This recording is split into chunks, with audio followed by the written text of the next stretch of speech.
अस्सलाम वालेकुम ji. I hope you are doing good. This is advocate Usman Abid and you are watching the law session. आज के इस session में हम बर्डन ऑफ प्रूफ को स्टार्ट करेंगे। ये चैप्टर नंबर 9 ऑफ QSO में प्रोवाइडेड है। बर्डन ऑफ प्रूफ को कहीं पे भी, इवन इस चैप्टर में भी जो सिर्फ बर्डन ऑफ प्रूफ से रिलेटेड है, उसमें कहीं पे भी इसको डिफ़ाइन नहीं किया गया।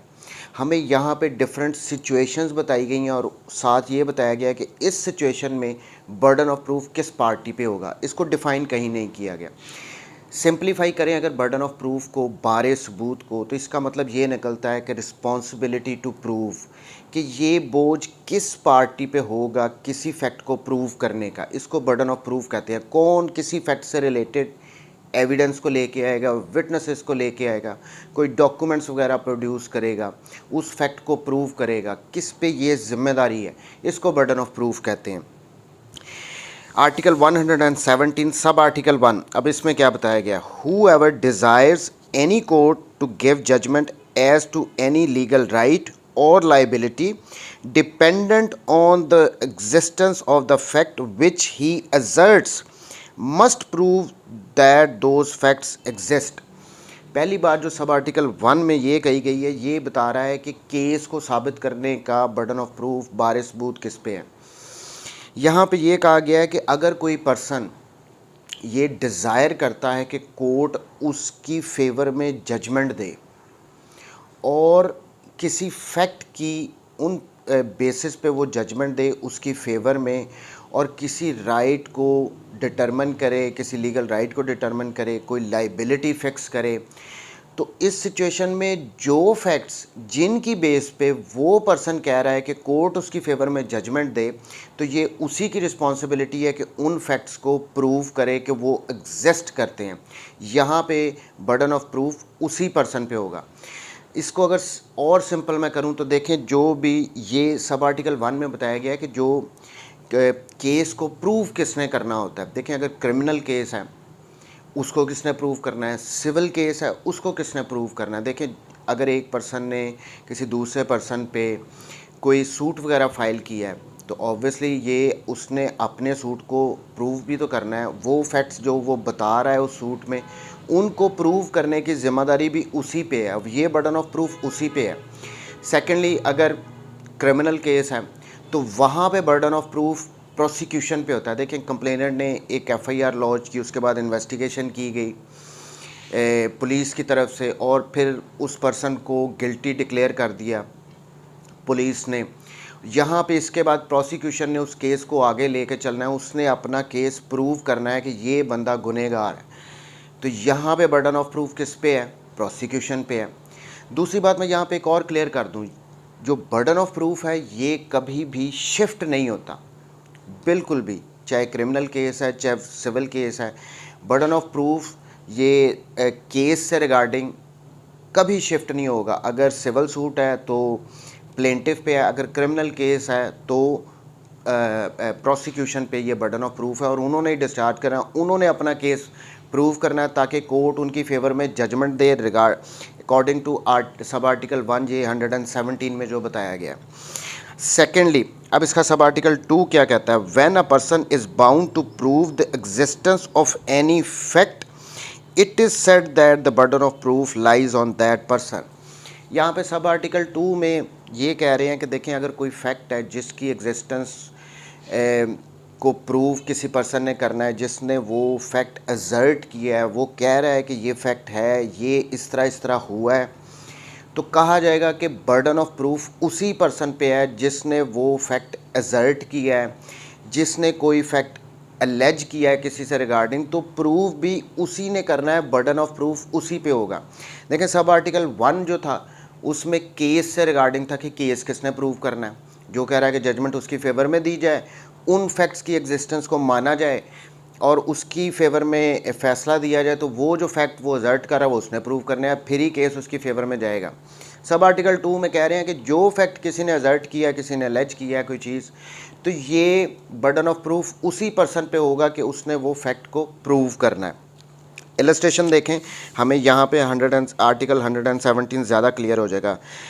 Illustration A desires a court to give judgment that B shall be punished for a crime which A says B has committed. पहली बात आ गई ना कि ए ने अगर ए की अगर ये ख्वाहिश है कि कोर्ट उसकी फेवर में जजमेंट दे और बी को पनिश करे कि उसने कोई क्राइम कमिट किया है, तो ये प्रूव भी उसने ही करना है। ये उसी पे बर्डन ऑफ प्रूफ होगा। जो फैक्ट्स वो लेज कर रहा है, असर्ट कर रहा है कि ऐसे हुआ है, इसने ये काम किया है, और वो प्रूफ भी उसी ने करने हैं क्रिमिनल साइड में। Illustration B, A desires a court to give judgment that he is entitled to certain land in the possession of B by reason of facts which he asserts and which B denies to be true. A must prove the existence of those facts। लेकिन अब यहाँ पे ये civil case की बात कर रहा है। सिविल केस में कह रहे हैं कि ए ने बी के पे एक सूट फाइल किया है और वो कह रहा है कि वो लैंड का ओनर है और जो कि पोजेशन में है बी के। अब यहाँ पे जो भी फैक्ट्स वो बता रहा है वो ओनर है, ये पोजेशन उसके पास गलत है, और बी उनको डिनाई भी कर रहा है कि नहीं जी मैं ओनर हूँ, मेरे पास पोजेशन भी है। तो यहाँ पे ए पे बर्डन ऑफ प्रूफ है कि उसने इस केस को प्रूव करना है। जो फैक्ट्स वो बता रहा है कि वो मालिक है, उसके पास पोजेशन गलत है, वो ए ने ही प्रूव करना है। वही सब आर्टिकल 1 वाली बात आ गई कि जो केस होगा ना उसको प्रूव जो लेके आया, जो कह रहा है कि उसकी फेवर में जजमेंट कोर्ट दे, तो उसी ने प्रूव करना है। बर्डन ऑफ प्रूफ उस पे होगा। Next is article 118। अब इसमें हमें बेसिकली एक टेस्ट बता रहे हैं कि हम पता कैसे लगेगा कि बर्डन ऑफ प्रूफ किस पे है। The burden of proof in a suit or proceeding lies on that person who would fail if no evidence at all were given on either side।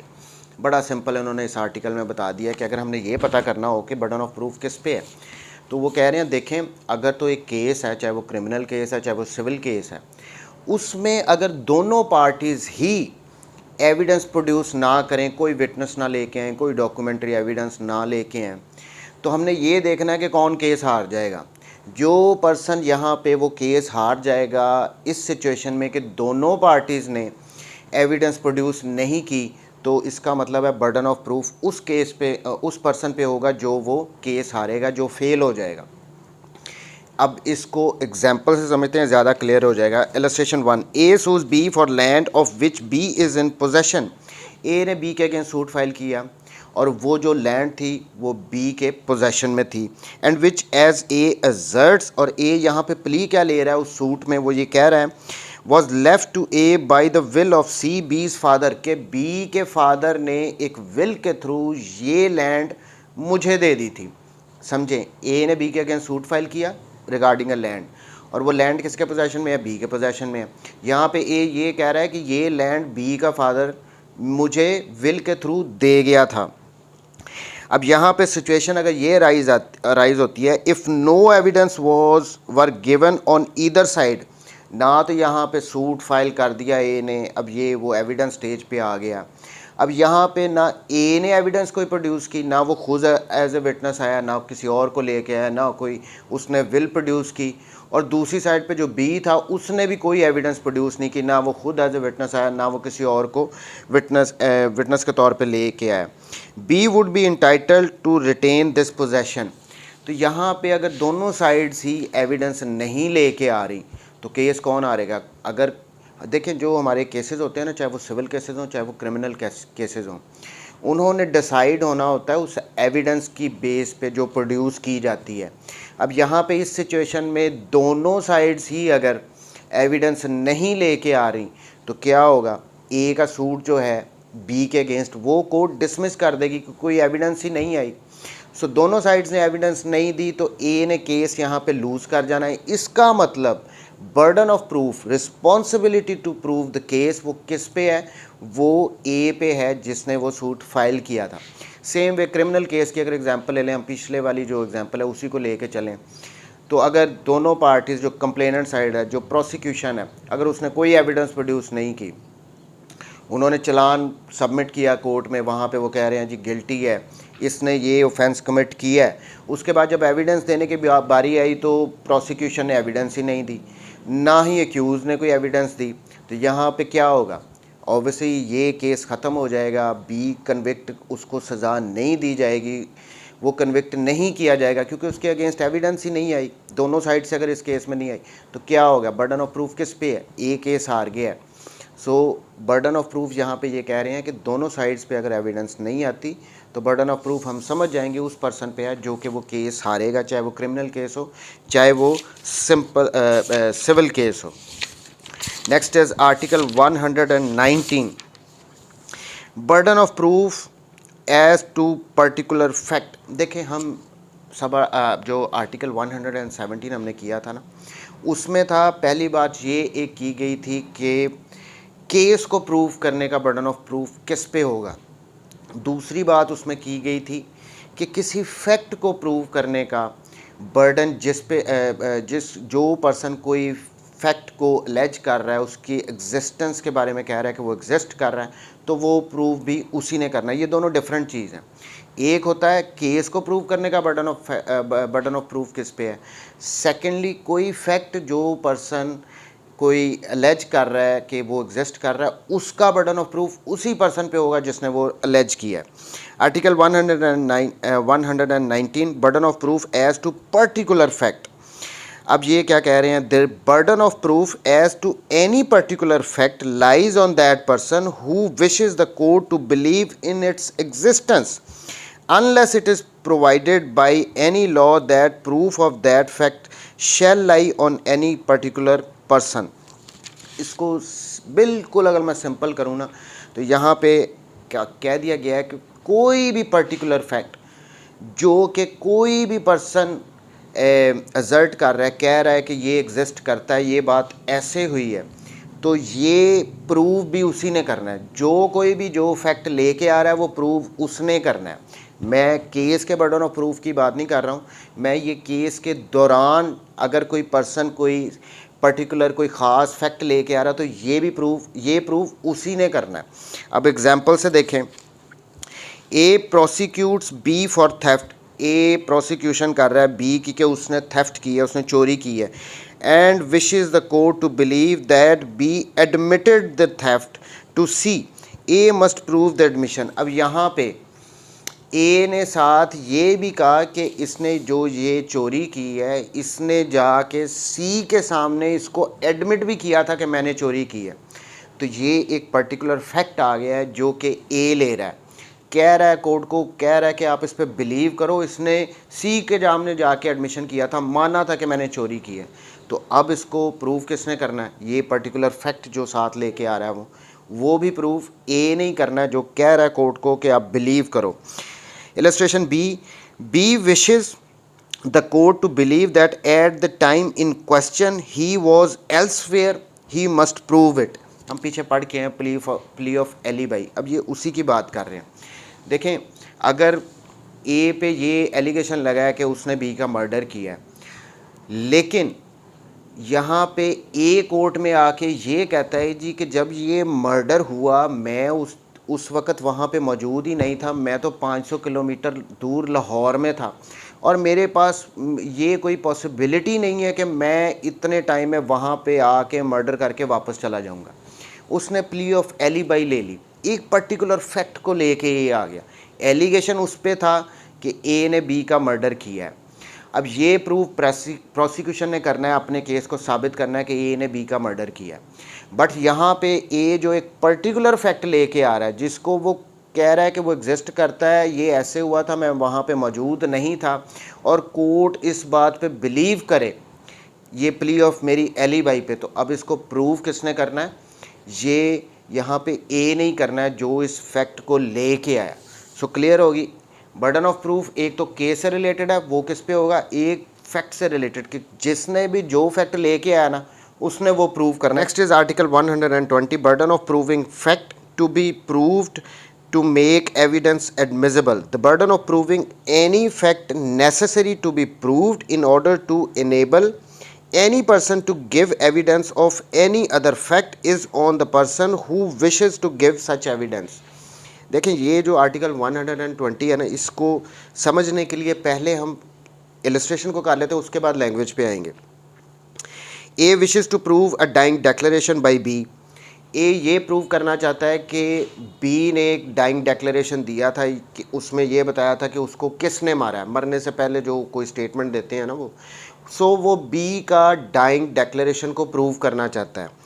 A must prove बीज death, लेकिन सबसे पहले उसको ये साबित करना पड़ेगा, इस फैक्ट के रिगार्डिंग एविडेंस देनी पड़ेगी कि बी की डेथ हो गई है। देखें, अगर उसकी डेथ ही नहीं हुई, वो ज़िंदा है, तो डाइंग डेक्लेरेशन तो है ही नहीं। डाइंग डेक्लेरेशन तो उसी सूरत में है कि अगर पर्सन मरने से पहले अपना कोई स्टेटमेंट दे जाता है कि उसको किसने मारा है, इसको डाइंग डेक्लेरेशन कहते हैं। यहाँ पे ये कह रहे हैं कि अगर तो उसने ए ने बी के डाइंग डेक्लेरेशन को प्रूव करना है, तो पहले ये साबित करेगा कि बी की डेथ हो चुकी है, उसके बाद ही उसकी ये डाइंग डेक्लेरेशन वाली एविडेंस एडमिसिबल होगी। ये फैक्ट, उसका डाइंग डेक्लेरेशन जो है डिपेंडेंट है दूसरे फैक्ट पे कि उसकी डेथ हो गई है। अगर वो इसको प्रूव करेगा तो फिर इसके रिगार्डिंग एविडेंस दे सकता है। ये इंटरलिंक जो फैक्ट्स होते हैं उनके रिगार्डिंग बात हो रही है। Illustration B, A wishes to prove by secondary evidence the contents of a lost document। हम पीछे पढ़ के आए हैं, देखिए सेकेंडरी एविडेंस, हमने किसी भी डॉक्यूमेंट को अगर प्रूव करना है तो हमने प्राइमरी एविडेंस के थ्रू करना होता है कि ओरिजिनल प्रोड्यूस करना होता है।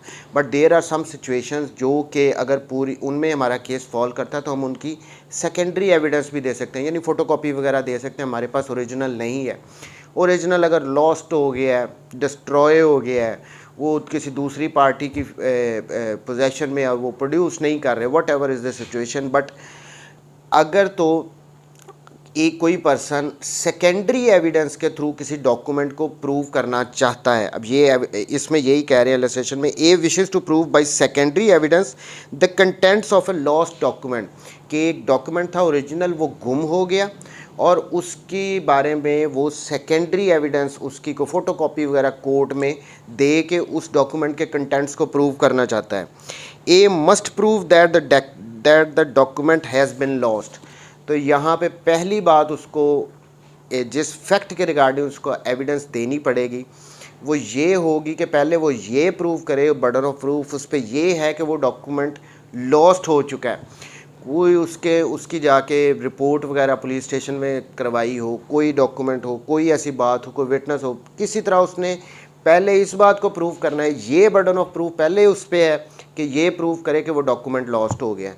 जब वो ये प्रूव कर देगा तो उसके बाद वो एलिजिबल होगा कि उसकी एविडेंस एडमिसिबल होगी उस सेकेंडरी एविडेंस के रिगार्डिंग, वो जो फ़ोटोकॉपी वगैरह पेश कर रहा है। सो अब इसमें क्लियर बात ये आ गई है कि एविडेंस, कुछ ऐसे फैक्ट्स हैं जिनके रिगार्डिंग अगर आपने एविडेंस देनी है तो उनको एडमिसिबल करने के लिए कुछ दूसरे फैक्ट्स हैं, पहले आपको उनको प्रूव करना पड़ेगा, उसके बाद आप एविडेंस दे सकेंगे। अब इसकी बेर की लैंग्वेज देखें, the burden of proving any fact necessary to be proved in order to enable any person to give evidence of any other fact। यानी वो कह रहे हैं कि कुछ ऐसे फैक्ट हैं नेसेसरी, उनको आपको प्रूव करना पड़ेगा। बर्डन ऑफ प्रूफ आप पे होगा कि पहले आप उनको प्रूव करें तो फिर आप दूसरे फैक्ट्स के रिगार्डिंग एविडेंस दे सकेंगे, वो आपकी एविडेंस एडमिसिबल होगी। Is on the person who wishes to give such evidence.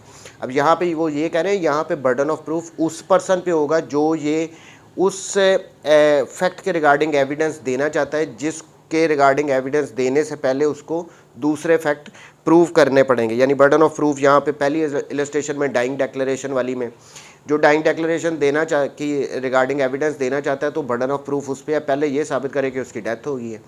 जो पर्सन सेकेंडरी एविडेंस देना चाहता है, बर्डन ऑफ प्रूफ उस पर है कि पहले ये प्रूव करे कि वो डॉक्यूमेंट लॉस्ट हो चुका है। Next is article 121, burden of proving that the case of accused comes with an exception।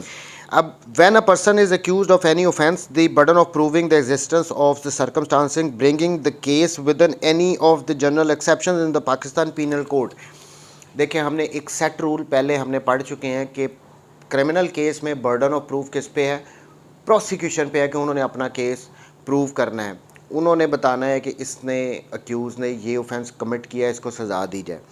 यहाँ पे 121 में ये कह रहे हैं कि अगर तो एक्यूज़ अपने केस को जनरल एक्सेप्शंस में लाना चाहता है जो कि पीपीसी में प्रोवाइडेड हैं, सेक्शन 76 टू सेक्शन 106 में हमें ये जनरल एक्सेप्शंस बताई गई हैं, जिनमें फॉर इंस्टेंस अगर एक्यूज़ ये प्ली लेता है कि उसने सेल्फ डिफेंस में ये मर्डर किया है, या वो ये प्ली लेता है कि वो माइनर है, या वो ये प्ली लेता है कि वो अनसाउंड माइंड है उसका, वो पागल वगैरह है। सो अपने केस को अगर तो एक्यूज जनरल एक्सेप्शंस में लेके आता है जो पीपीसी में बताई गई हैं, या इसके अलावा कोई भी और एक्सेप्शंस जो पीपीसी में बताई गई हैं वो अपने केस को उनमें लाना चाहता है। फॉर इंस्टेंस ए पे अगर मर्डर का चार्ज है कि उसने मर्डर किया, वो कहता है कि नहीं जी ये एक्सीडेंटली हो गया, मैंने जानबूझ के नहीं मारा, मेरी कोई इंटेंशन नहीं थी, वो इस एक्सेप्शन में अपने केस को लाना चाहता है। या वो ये कहता है कि मुझे प्रोवोक कर दिया गया था, या वो ये कहता है कि मेरा मर्डर करने का इंटेंशन नहीं थी, वहाँ पे अचानक लड़ाई सडन फाइट शुरू हो गई है, उस वजह से मैंने इसको मारा, एक पंच किया और ये मर गया। यानी अपने केस को के रिगार्डिंग वो अपने केस को जनरल एक्सेप्शंस में पीपीसी में बताई गई हैं उनमें लाता है, या कोई भी और एक्सेप्शंस जो कि पीपीसी में बताई गई हैं उनमें अगर एक्यूज़ अपने केस को लाना चाहता है तो बर्डन ऑफ प्रूफ उसी पे होगा कि वो ये प्रूव करे बात। अब इसकी इलस्ट्रेशन देखते हैं, वहाँ से हमें ज़्यादा क्लियर होगा। A accused of a murder alleges that by reason of unsoundness of mind he did not know the nature of the act, the burden of proof is on A. देखें A पे charge है कि ए ने B का murder किया है। ए अब वहाँ पे ये कहता है कि जी मैं तो अनसाउंड माइंड का बंदा हूँ, मुझे इतनी समझ बूझ नहीं है और मुझे पता नहीं था कि जब वो मैं एक्ट कर रहा हूँ तो इसके कॉन्सिक्वेंसेस क्या होंगे, मुझे नहीं पता था, मेरा दिमाग नहीं ठीक, मैं पागल आदमी।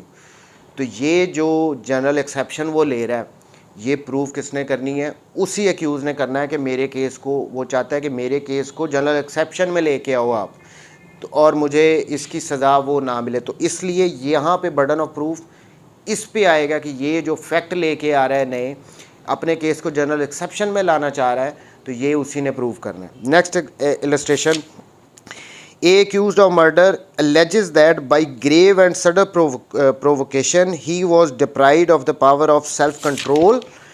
The burden of proof is on A. देखें यहाँ पे इस एग्जांपल में कह रहे हैं दोबारा कि A पे चार्ज है कि उसने B का मर्डर किया है, लेकिन A कोर्ट में आके ये कहता है कि जी देखें मुझे उसने प्रोवोक कर दिया था। फॉर इंस्टेंस उसने मुझे बहुत माँ बहन की गाली दे दी थी, मुझे बहुत प्रोवोक किया, मुझे इश्तियाल दिलाया और मैं अपना ना कंट्रोल खो दिया मैंने। होता है ना नॉर्मल, ऑब्वियसली अगर किसी को आप कोई इस तरह की गाली वगैरह दे तो वो आउट ऑफ कंट्रोल बंदा हो जाता है। वो ये कहता है कि जी मैंने इस वजह से मारा, मारने की मेरी इंटेंशन नहीं थी, लेकिन मुझे इतना प्रोवोक कर दिया गया, इतना इश्तियाल दिला दिया गया, मुझसे बर्दाश्त नहीं हुआ, मुझे पता नहीं लगा, मैंने इसको पंच वगैरह मारा या जो भी मारा और ये इसकी डेथ हो गई है, ये इस वजह से मारा है, मेरी इंटेंशन नहीं थी। अब यहाँ पे ये जो फैक्ट्स वो लेके आ रहा है, अपने केस को एक एक्सेप्शन में लेके जा रहा है, तो ये प्रूव किसने करना है? ये एक्यूज़ ने प्रूव करना है कि मेरे केस को में इंटेंशन नहीं थी, ये सडन प्रोवोकेशन वगैरह की वजह से हुआ है। तो यहाँ पे burden of proof in fact से रिगार्डिंग उसी पे है, एक्यूज़ नहीं प्रूव करना है। Is article 122, burden of proving fact specially with in knowledge. ये नॉलेज से रिलेटेड है। When any fact is especially within the knowledge of any person, the burden of proving that fact is on him. यहाँ पे कह रहे हैं कि अगर कोई फैक्ट जिसका नॉलेज सिर्फ एक किसी ख़ास पर्सन के पास था, नॉलेज ही उसके पास था, तो ये प्रूव भी उसी ने करना है कि ये फैक्ट एग्जिस्ट करता है। अब इसकी इलस्ट्रेशन बी देखें, A is charge with travelling on a railway without a ticket. A को ये चार्ज किया गया कि इसने ट्रेन में ये सफ़र कर रहा है और इसके पास टिकट नहीं है। The burden of proving that he had a ticket is on him. लेकिन यहाँ पे ए ये कहता है कि जी मैंने टिकट ली थी, ये रश इतना था, यहाँ से मेरे ना कहीं से मेरी किसी ने जेब काट ली है या कहीं पे वो टिकट गिर गई है, लेकिन मैंने वो टिकट ली ज़रूर थी। अब ये बात जो वो कह रहा है, अब ये किसी तीसरे बंदे को तो नहीं पता होगा कि उसने टिकट ली है या नहीं ली, ये स्पेशली उसी पर्सन के नॉलेज में है कि उसने टिकट ली है। अगर वो अकेला ट्रैवल कर रहा था, उसको पकड़ लिया, उसके पास से टिकट नहीं मिली, अब यहाँ पे चार्ज भी लग गया कि ये विदाउट टिकट ट्रैवल कर रहा है ट्रेन पे, और वो पर्सन ये कह रहा है कि नहीं मैंने टिकट ख़रीदी थी, वो कहीं पे गुम हो गई है। अब ये बात सिर्फ उसी के नॉलेज में है, तो इसका मतलब है ये बात प्रूव भी वही करेगा कि उसने टिकट ख़रीदी थी, उसके पास थी। जो फैक्ट किसी के नॉलेज में होगा, सिर्फ उसी के नॉलेज में है और वो उसको कोर्ट में लेके आ रहा है, तो इसका मतलब बर्डन ऑफ प्रूफ भी उसी पर्सन पे, उसी ने वो साबित करना है कि वो फैक्ट एग्जिस्ट कर रहा था। यहाँ पर उसने टिकट ली थी नहीं ली थी ये तीसरे बंदे को नहीं पता, उसको पता है, और वो गुम हो गई है तो ये साबित वही करे कि उसने टिकट खरीदी थी, उसी के सिर्फ नॉलेज में ये बात थी। Next is article 123 burden of proving death of a person known to have been alive within 30 years. अब ये subject to article 124 when the question is whether a man is alive और dead, यानी question court के सामने ये आ गया कि कोई पर्सन अलाइव है या डेड है, वो जिंदा भी है या नहीं है, कोर्ट के सामने ये क्वेश्चन आ गया। And it is shown that he was alive within 30 years, लेकिन कोर्ट को ये किसी ने आके एविडेंस दे दी कि वो पिछले 30 साल में ज़िंदा था, मैं उसको मिला हूँ। ठीक है, क्वेश्चन ये है कि क्या कोई एक पर्टिकुलर पर्सन अलाइव है या डेड हो गया है, लेकिन यहाँ तक कोर्ट को शो करवा दिया गया, किसी पर्सन ने आके कहा कि मैं उसको पिछले 30 साल में विद इन लास्ट 30 ईयर्स, पिछले 30 साल में मैं उसको मिला हूँ, ये उसने बता दिया। The burden of proving that he is dead is on the person who affirms it. यहाँ पे बर्डन ऑफ प्रूफ, अगर कोई पर्सन कह रहा है ना कि नहीं वो तो डेड हो चुका है, तो ये प्रूव करने का बर्डन ऑफ प्रूफ उसी पे आ जाएगा कि ये बात को आप साबित करो। भी एक बंदा आके कह रहा है मैं उसको मिला हूँ पिछले 30 साल के दौरान, पिछले महीने मिला हूँ, आप कह रहे हो वो डेड हो गया, तो आप प्रूव करोगे। फॉर इंस्टेंस ए ने अगर ये कोर्ट में कहा कि बी की डेथ हो गई है, ठीक है, अब ये कोर्ट ने देखना है कि उसकी डेथ हुई भी है या नहीं है। यहाँ पे सी पर्सन आके ये कह देता है कि जी मैं उसको पिछले महीने मिला था, हमारी एक गेट टुगेदर थी, मैं उसमें आके मिला था, सी ने कोर्ट को आके ये बता दिया। लेकिन ए कह रहा है कि जी बी की डेथ हो चुकी है, तो यहाँ पे बर्डन ऑफ प्रूफ ए पे आ जाएगा, भाई साबित भी करो। वो पर्सन आके कह रहा है, कोर्ट को ये बता रहा है कि मैं उसको मिला हूँ पिछले महीने, आप कह रहे हो कि उसकी डेथ हो गई है, तो यहाँ पे बर्डन ऑफ प्रूफ आप पे है, आप साबित करो, क्योंकि लास्ट 30 ईयर्स में उसके अलाइव होने की हमें एविडेंस आ गई है, तो यहाँ पे बर्डन ऑफ प्रूफ उस पर्सन पे होगा कि जो कह रहा है कि उसकी डेथ हो गई है।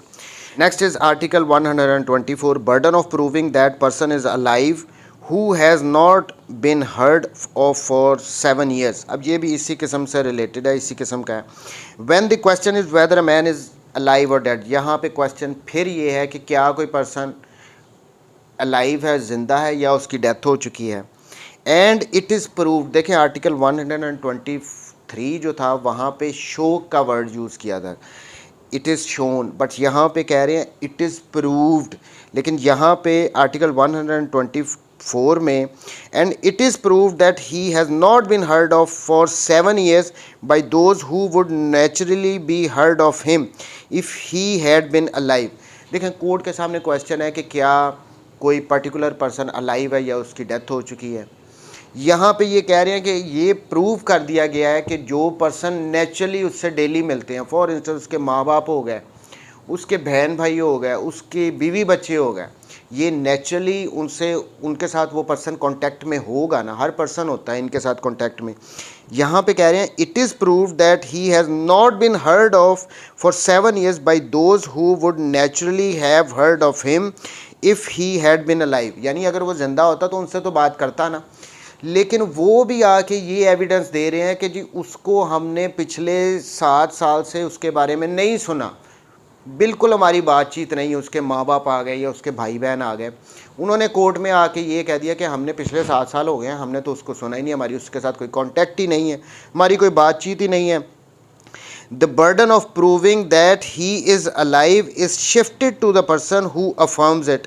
लेकिन यहाँ पे बर्डन ऑफ प्रूफ उस पर्सन पे होगा जो ये कह रहा है कि वो ज़िंदा था। उसके घर वाले, उसके करीबी पर्सन कोर्ट में आके ये कह रहे हैं कि पिछले 7 साल हो गए हैं, हमने तो उसको सुना ही नहीं, हमारा उसके साथ कोई कांटेक्ट नहीं है, उसकी डेथ हो गई है, ये प्रूव हो गया। लेकिन एक पर्सन आके कह रहा है कि नहीं जी वो ज़िंदा है, तो ये कह रहे हैं कि बर्डन ऑफ प्रूफ इसी पर्सन पे है जो ये कह रहा है कि वो ज़िंदा है।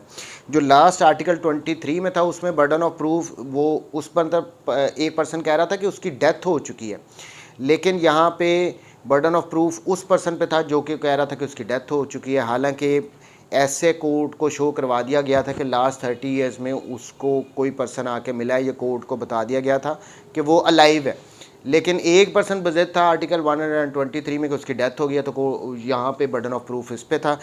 आर्टिकल 124 में ये है कि एक उसके जानने वाले करीबी पर्सन आके जो नेचुरली उसके साथ कांटेक्ट में होंगे वो कोर्ट में आके कह रहे हैं कि जी उसको तो हमने 7 साल हो गया, उसके साथ हमारा कोई कांटेक्ट ही नहीं है, वो ज़िंदा नहीं है, वो ये प्रूव कर रहे हैं। और एक पर्सन अड़ के कह रहा है नहीं जी उसकी वो ज़िंदा है, मैं तो उसको पिछले हफ्ते मिला हूँ। तो ये कह रहे हैं कि बर्डन ऑफ प्रूफ भी इसी पर्सन पे है जो ये कह रहा है कि वो अलाइव है, वो ही प्रूव करेगा इस फैक्ट को कि वो अलाइव है। Next is article 125 of burden of proof as to relationship in cases of partners, landlords, tenants, principal and agent.